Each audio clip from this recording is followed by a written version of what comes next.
which wasn't even enough to cover the gas to get to Kona, the city with all the work. He says, quote, "Nowadays I might get a $5 order from McDonald's after 3 hours of waiting."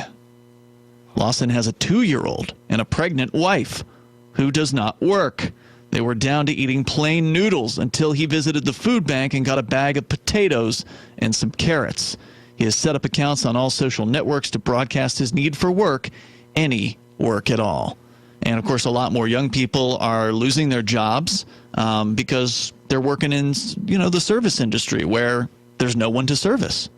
They're going to get their jobs cut. And, the U.S. went from a manufacturing economy to a service economy, which is going to be a good thing that they advertised. And it looks like we're going to be seeing Great Depression. I mean, at least, I don't want to fearmonger, but it sounds like we might be seeing Great Depression sort of just scenario like the Grapes of Wrath or any of these other. I mean, it's because, I'm seeing people living in their cars now, just, in New Hampshire.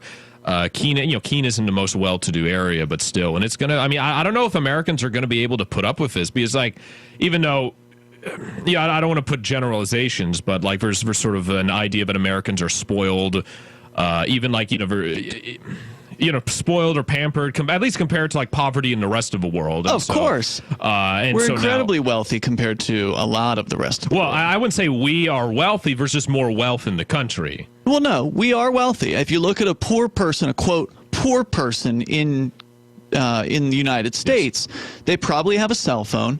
They probably have multiple television sets in their home. They probably have heat. They probably have refrigeration. And these are things that you don't think about, right?